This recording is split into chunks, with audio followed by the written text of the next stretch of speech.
नमस्कार. या व्हिडिओमध्ये आपण ब्रिटनचा राजा व राजपद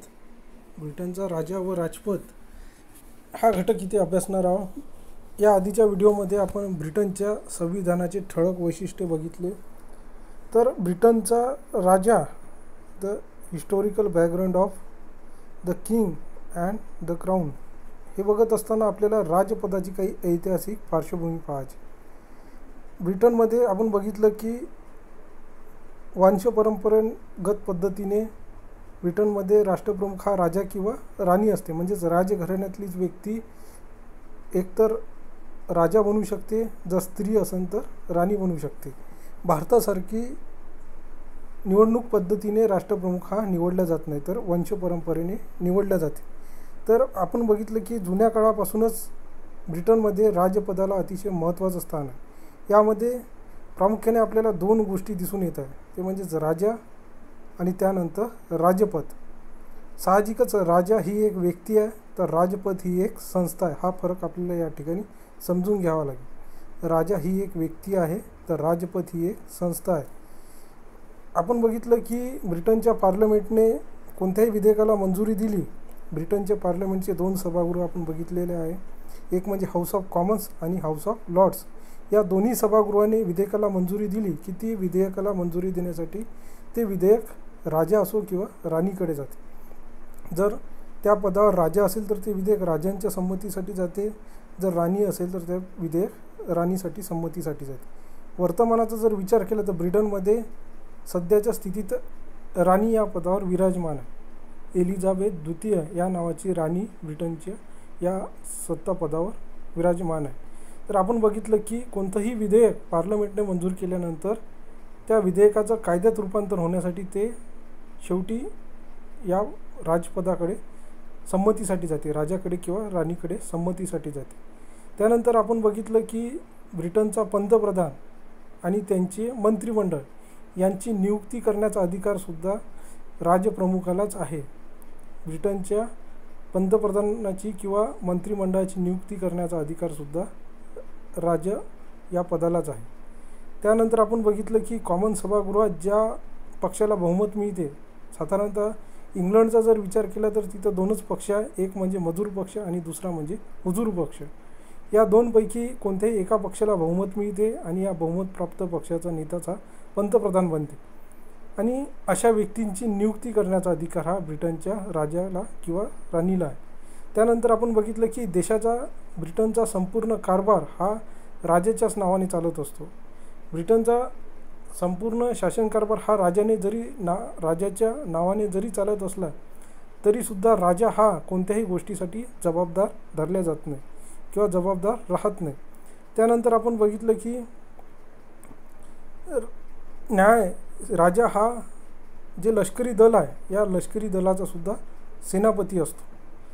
अशा प्रकारे आपण बघितलं की आपल्याला व्यवहारात जरी असं दिसत असलं की सिद्धांतात जरी असं दिसत असलं की आपल्या लक्षात येत आहे की राजा हा शक्तिशाली आपल्याला दिसत आहे, परंतु हे केवळ नाममात्र शासन प्रमुख म्हणूनच राजाचा उल्लेख आपल्याला या ठिकाणी करावा लागेल. कारण वास्तविक सत्ता ही पंतप्रधान आणि मंत्रिमंडळाच्याच हातात असल्याचे आपल्याला दिसून येते. कारण राजा आपल्या सगळ्या अधिकारांचा वापर हा पंतप्रधान आणि मंत्रिमंडळाच्या सल्ल्यानेच करत असलेल्याचा आपल्याला प्रत्यक्षात दिसून येते. तर अशा प्रकारे राजा ही एक राजमुकुट धारण करणारी व्यक्ती असते, परंतु ती कशी असते तर नाममात्र असते. तुम्ही बघितलं असेल, जर तुम्ही इंग्लंडच्या राजा किंवा राणीचा जर फोटो बघितला तर राणी नेहमी तुम्हाला एक मुकुट घालूनच दिसेल, त्यालाच राजमुकुट नावाने संबोधल्या जाते. तर अशा प्रकारे त्यालाच इंग्लिशमध्ये क्राऊनसुद्धा म्हटलं जाते. तर आता आपल्याला राजाची ऐतिहासिक पार्श्वभूमी समजून घेतल्यानंतर राजपदाचा अर्थ पाहायचा. तर ब्रिटनमध्ये राजपदालाच राजमुकुट असे सुद्धा म्हटलं जाते. राजमुकुट हे एक प्रतीक आहे, कारण ब्रिटनचा राजा असो किंवा राणी त्याच्या डोक्यावर हे मुकुट घातले जाते, त्यालाच क्राऊन असं म्हटलं जाते. आपण बघितलं की क्राऊन हे एक महत्त्वाचं प्रतीक चिन्ह किंवा एक संकेत त्या व्यक्तीच्या डोक्यावर क्राऊन हे मुकुट परिधान केलेलाच व्यक्ती हा राजा किंवा राणीची ओळख म्हणून ते वापरल्या जाते. तर अशा प्रकारे राजपदाला क्राऊन या नावाने सुद्धा ओळखल्या जाते. त्यानंतर आता आपल्याला बघायचं आहे राजा आणि राजपद यातील फरक. त्यातला पहिला जो राजा आहे ती एक व्यक्ती आहे. पहिला जो राजा आहे ती एक व्यक्ती आहे. तर दुसरा राजपद ही एक संस्था. या राजपदामध्ये प्रामुख्याने राजा, त्यानंतर पंतप्रधान, त्यानंतर पंतप्रधानाचं मंत्रिमंडळ, पार्लमेंट आणि तिथचा प्रशासन वर्ग. राजपदामध्ये राजा, पंतप्रधान, मंत्रिमंडळ, पार्लमेंट आणि तिथचा प्रशासन वर्ग या सगळ्यांचा समावेश होतो. तुमच्या लक्षात आलं असेल की राजा ही एक व्यक्ती आहे, तर राजपद ही संस्था आहे. 4-5 पदांनी मिळून बनलेली ही एक संस्था आहे. म्हणूनच तिथे या घटकाचा उल्लेख राजपद असा केला जाते. तर अशा प्रकारे राजा आणि राजपद यातील फरक तुमच्या लक्षात आला असेल. पुढे याचं विस्तृत आपल्याला वर्णन करायचं आहे की राजा आणि राजपद यातील फरक. तर पहिला फरक आहे की राजा ही एक संस्था आहे, तर राजपद ही एक व्यक्ती आहे. तुम्हाला सांगितलं की राजपदामध्ये कार्यकारी मंडळ, कायदे मंडळ, न्यायमंडळ आणि प्रशासन या सगळ्यांचा समावेश राजपदामध्ये होते. तर राजा ही एक व्यक्ती आहे आणि साहजिकच व्यक्ती असला की त्याच्यात बदलसुद्धा होते. म्हणजेच राजाच्या मृत्यूनंतर त्याचा मुलगा किंवा मुलगीच त्या पदावर विराजमान होते. म्हणजेच व्यक्तीमध्ये बदल होत राहते, राजामध्ये बदल होत राहते, परंतु राजपद ही संस्था ही कायम राहते. त्यामुळेच दुसऱ्या मुद्द्यात आपल्याला बघायचं आहे की राजपद कायम आहे, परंतु राजा हा नश्वर आहे. त्यासाठीच हा मुद्दा म्हटला जाते की राजपद कायम आहे, परंतु राजा नश्वर आहे. कारण राजपद संस्था ही कधीही कायम राहते. व्यक्ती जरी बदलले तरी संस्था ही कायम राहते. आपण बघितलं की पंतप्रधान पद असो किंवा राष्ट्रपती पद असो, या पदावरील व्यक्ती बदलत जाते, परंतु पद मात्र कसं असते, कायम असते. त्याचप्रमाणे असं म्हटलं जाते की राजपद ही संस्था कायम आहे, परंतु राजा हा नश्वर आहे. कारण व्यक्ती म्हटला की त्याला जीवन मरणचा संबंध आला, परंतु पद हे नेहमी कायम राहते. तर अशा प्रकारे राजपद कायम आहे आणि राजा नश्वर आहे, यासाठी हा शब्दप्रयोग केला जाते. त्यानंतर तिसरा मुद्दा आहे, राजपद ही अधिक व्यापक संज्ञा आहे, तर राजा तिचा एक घटक आहे. आता आपण याआधीसुद्धा बघितलं की राजपदामध्ये राजपद ही एक संस्था आहे. संज्ञा हा शब्द वापरला, परंतु मला असं वाटते तिथे संस्था ही शब्द वापरायला पाहिजे. तर संस्था म्हटली की त्या ठिकाणी आपण बघितलं की त्यामध्ये पार्लमेंट, स्वतः राजा, मंत्रिमंडळ, पंतप्रधान आणि न्यायपालिका आणि प्रशासन, त्यामध्ये राजपदामध्ये पार्लमेंट, राजा, मंत्रिमंडळ, पंतप्रधान, न्यायपालिका आणि इंग्लंडचं प्रशासन, त्यामध्ये प्रशासनातील अधिकारी वर्ग आणि कर्मचारी वर्ग या सगळ्यांचा समावेश कशात होते, तर या सगळ्यांचा समावेश राजपदामध्ये होते. तर राजा हा एक व्यक्ती असल्यामुळे तिचा समावेशसुद्धा कशात होते, तर राजपदामध्ये होते. म्हणूनच म्हटलं जाते की राजपद ही एक अधिक व्यापक अशी संज्ञा आहे किंवा संस्था आहे म्हणता येईल. तर राजा हा तिचा एक काय घटक आहे, त्या सगळ्या घटकापैकीच एक घटक आहे. त्यानंतर महत्त्वाचं आहे, राजा अमर आहे, परंतु राजा मूर्त रूप आहे. राजा अमर आहे, प्रामुख्याने या शब्दाचा उल्लेख राजा मूर्त आहे. राजा मेला तरी राजपद चिराऊ राहो असं सुद्धा त्याचा उल्लेख केला जाते. कारण तुम्हाला माहीत आहे की पद हे नेहमी कायम असते. राजपद ही एक संस्था आहे आणि संस्था असल्यामुळे तिचं अस्तित्व हे कायम स्वरूपाचं आहे, टिकाऊ स्वरूपाचं आहे.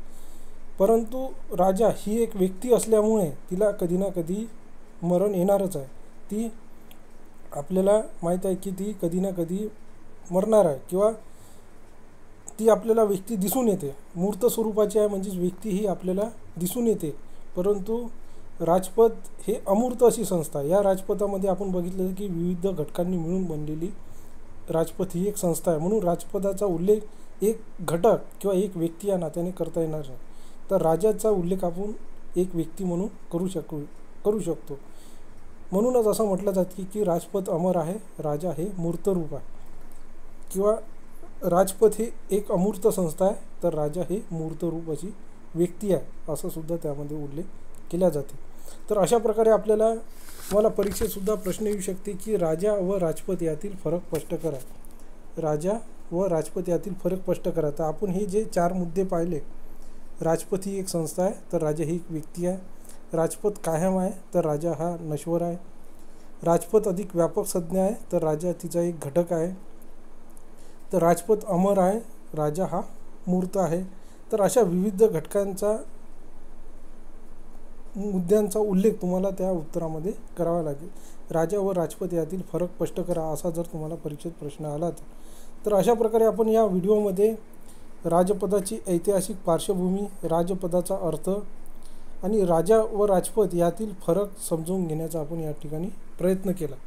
समोरच्या व्हिडिओमध्ये आपल्याला राजपदाचे काही अधिकार आहे. जरी नाममात्र अधिकार असले तरी राजपदाला पद या नात्याने सुद्धा काही अधिकार प्राप्त झाले आहे. त्यामध्ये शासनविषयक अधिकार आहे, विधिविषयक अधिकार आहे, अर्थविषयक अधिकार आहे, न्यायविषयक अधिकार आहे आणि धार्मिक अधिकार आहे. धर्मविषयक सुद्धा काही अधिकार राजाला प्राप्त झालेले आहे. तर हे सगळे अधिकार आपल्याला समोरच्या व्हिडिओमध्ये बघायचे आहे. त्याआधी तुम्ही जे आपण याआधी व्हिडिओमध्ये बघितलं, ब्रिटनच्या राज्यघटनेचे वैशिष्ट्ये, त्याचे मुद्देसूद वर्णन तुम्ही तुमच्या बुकामध्ये लिहिण्याचा प्रयत्न करा. पुस्तकातून बघून ती उत्तरं लिहा. त्यानंतर यातले 2 प्रश्न आहे, राजा किंवा राजपद पदाची ऐतिहासिक पार्श्वभूमी स्पष्ट करा. त्यानंतरचा प्रश्न आहे राजपदाचा अर्थ सांगा. आणि त्यानंतरचा प्रश्न आहे की राजाची ऐतिहासिक पार्श्वभूमी स्पष्ट करा, राजपदाचा अर्थ स्पष्ट करा आणि राजा व राजपद यातील फरक स्पष्ट करा. तर ह्या तिन्ही प्रश्नाची उत्तरं तुम्ही तुमच्या बुकात लिहून ठेवा, कारण हे तिन्ही प्रश्न परीक्षेच्या दृष्टीने अतिशय महत्त्वाचे आहेत. धन्यवाद.